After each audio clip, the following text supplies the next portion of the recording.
Hello అండి. అందరికి నమస్కారం. ఈపీఎఫ్ఓ తీసుకోబోతున్న కొత్త డెసిషన్ చూస్తే ఫ్యూచర్‌లో పీఎఫ్ సెటిల్‌మెంట్ ప్రాసెస్ పూర్తిగా ఫాస్ట్ అండ్ టెన్షన్ ఫ్రీ అయ్యే ఛాన్స్ కనిపిస్తుంది. ఇప్పటివరకు పీఎఫ్ సెటిల్‌మెంట్ అంటే forms, approvals, pendings, status, office visits ఇలా చాలామంది హెడేక్‌గా అనిపించేది. ఈపీఎఫ్ఓ బిగ్ చేంజ్ తీసుకురాబోతుంది ఇప్పుడు.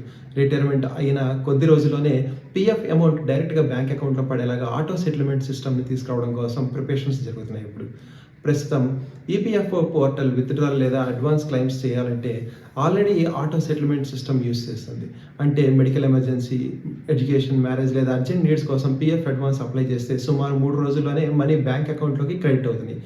ఇప్పుడు అదే సిస్టమ్స్‌ని రిటైర్మెంట్, ఫైనల్ సెటిల్‌మెంట్ వాటికి కూడా అప్లై చేయాలని ఈపీఎఫ్ఓ ప్లాన్ చేస్తుంది. Central provident fund commissioner Krishnamurthy చెప్పిన ప్రకారం రిటైర్మెంట్ తర్వాత ఎంప్లాయీస్ మాన్యువల్ అప్రూవల్స్ కోసం వెయిట్ చేయకుండా సిస్టమ్ ఆటోమేటిక్‌గా ప్రాసెస్ కంప్లీట్ చేసి డైరెక్షన్‌లో వర్క్ జరుగుతుందని చెప్పారు ఆయన.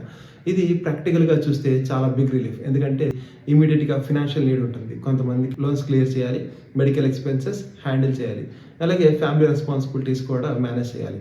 అలాంటి సమయంలో పీఎఫ్ మనీ లేట్ అయితే రిటైర్డ్ ఎంప్లాయీస్‌కి చాలా స్ట్రెస్‌గా ఫీల్ అవుతారు. కానీ ఆటో సెటిల్ వస్తే నా పీఎఫ్ ఎప్పుడు వస్తుందనే టెన్షన్ తగ్గే అవకాశం ఉంది. ఇంకొక ఇంట్రెస్టింగ్ అప్డేట్ ఏంటంటే ఒక కంపెనీ నుంచి మరో కంపెనీకి ఎంప్లాయీస్ మారినప్పుడు పీఎఫ్ ట్రాన్స్ఫర్ కూడా ఆటోమేటిక్‌గా జరిగేలాగా ఈపీఎఫ్ఓ సిస్టమ్ డెవలప్ చేస్తుంది. ఇప్పటి వరకు చాలామంది ఉద్యోగులు కంపెనీ చేంజ్ అయిన తర్వాత పీఎఫ్ ట్రాన్స్ఫర్ ప్రాసెస్ కంప్లీట్ చేయకుండా వదిలేస్తారు. కొంతమందికి మల్టిపుల్ పీఎఫ్ అకౌంట్స్ క్రియేట్ అవుతాయి.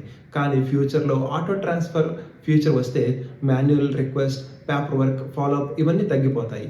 అంటే ఉద్యోగి జాబ్ చేంజ్ చేసిన తర్వాత పీఎఫ్ హిస్టరీ స్మూత్‌గా కంటిన్యూ అవుతుంది. నిజం చెప్పాలంటే ఇది డిజిటల్ గవర్నెన్స్‌లో ఒక స్ట్రాంగ్ స్టెప్ అని చెప్పొచ్చు. యూపీఐ పేమెంట్స్ ఎలా బ్యాంకింగ్‌ని ఫాస్ట్ చేశాయో అలాగే ఈపీఎఫ్ఓ కూడా ఇప్పుడు ఎంప్లాయీ సర్వీస్‌ని ఆటోమేషన్ వైపు తీసుకెళ్తుంది. గత కొన్ని సంవత్సరాల్లో government department digital service speed పెరిగింది. ఇన్కమ్ ట్యాక్స్ రిఫండ్స్ ఫాస్ట్ అవ్వటం, పాస్‌పోర్ట్ సర్వీసెస్ సింప్లిఫై అవ్వటం, ఇప్పుడు పీఎఫ్ సెటిల్‌మెంట్స్ కూడా అదే డైరెక్షన్‌లో మూవ్ అవుతున్నాయి. ప్రత్యేకంగా మిడిల్ క్లాస్ సాలరీడ్ ఎంప్లాయీస్‌కి ఇది చాలా యూజ్‌ఫుల్ రిఫార్మ్ అని చెప్పొచ్చు మనం. అయితే ఇక్కడ ఒక ఇంపార్టెంట్ పాయింట్ కూడా ఉంది. సిస్టమ్స్ ఆటోమేటిక్ అవుతున్నాయి. అంటే సింపుల్‌గా ఎంప్లాయీ తమ KYC details, Aadhaar link, bank accounts details కరెక్ట్‌గా అప్డేట్ చేసుకోవాలి. లేదంటే టెక్నికల్ ఇష్యూస్ వల్ల డిలే అయ్యే ఛాన్స్ ఉంటుంది. అంటే ఆటోమేషన్ ఎంత ఇంపార్టెంటో యాక్యురేట్ డేటా కూడా అంతే ఇంపార్టెంట్. ఓవరాల్‌గా చూస్తే ఈపీఎఫ్ఓ తీసుకోబోతున్న ఈ చేంజెస్ సాలరీడ్ ఎంప్లాయీస్‌కి పాజిటివ్ డెవలప్‌మెంట్ అని చెప్పొచ్చు. రిటైర్మెంట్ సెటిల్‌మెంట్ ఫాస్ట్‌గా, పీఎఫ్ ట్రాన్స్‌ఫర్స్ ఆటోమేటిక్ అవ్వడం, పేపర్ వర్క్ తగ్గడం ఇవి ఫ్యూచర్‌లో కోట్ల మంది ఉద్యోగులు డైరెక్ట్ బెనిఫిట్ అవ్వచ్చు. థాంక్ యూ అండి. జై హింద్.